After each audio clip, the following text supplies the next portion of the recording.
ഇന്നത്തെ ശുഭചിന്തയിലേക്ക് ഏവർക്കും സ്വാഗതം. ഒരു ചെറിയ കഥ കേൾക്കാം. ഒരിക്കൽ ഒരു മനുഷ്യൻ മദ്യപാനത്തിൻ്റെ അടിമയായി. അയാളുടെ ദുശീലം മാറുവാൻ വേണ്ടി അയാളുടെ ഭാര്യ അയാളെ എപ്പോഴും ഉപദേശിച്ചുകൊണ്ടിരുന്നു.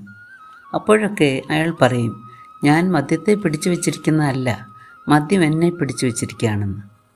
ഒരിക്കൽ ആ നാട്ടിലൊരു ഗുരു വന്നു. ഒരു ദിവസം ഗുരുവിനെ കാണുവാൻ ആ മദ്യപാനിയുടെ ഭാര്യ എത്തി.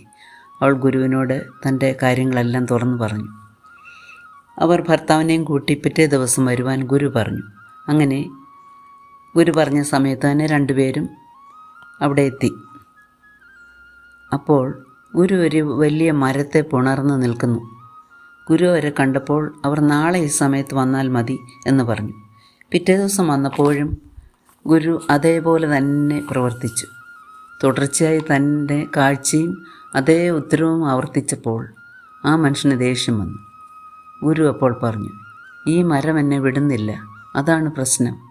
അപ്പോൾ അയാൾക്ക് കാര്യം പിടികിട്ടി. ഗുരു പറഞ്ഞു, ഇതുപോലെ തന്നെയാണ് നീ മദ്യപാനത്തെ മുറിവ് പിടിച്ചിരിക്കുന്നത്. അത് നിന്നെയല്ല, നീ അതിനെയാണ് പിടിച്ചിരിക്കുന്നത്. നീ വിചാരിച്ചാൽ അത് ഉപേക്ഷിക്കാൻ പറ്റും എന്ന് പറഞ്ഞു. എന്താണ് ഈ കഥ നമ്മെ പഠിപ്പിക്കുന്നത്? തിരുത്താൻ പറ്റാത്തതായി ഒന്നുമില്ല, പക്ഷേ അതിനുള്ള ആർജവം വേണം.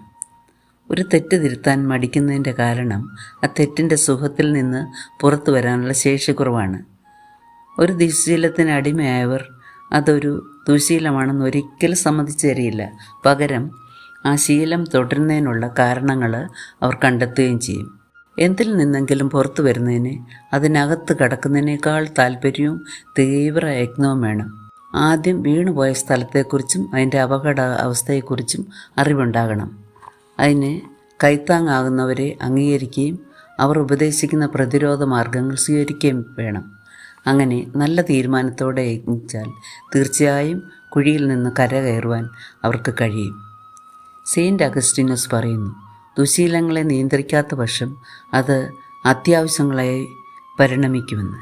അങ്ങനെ ഒരു വലയ്ക്കുള്ളിൽ അകപ്പെട്ടതുപോലെ അത് മനുഷ്യനെ മറ്റൊന്നും പ്രവർത്തിക്കാൻ ആവാത്ത അവസ്ഥയിലാക്കുമെന്ന് പറയുന്നത് ഇതെത്ര വാസ്തവമാണ്.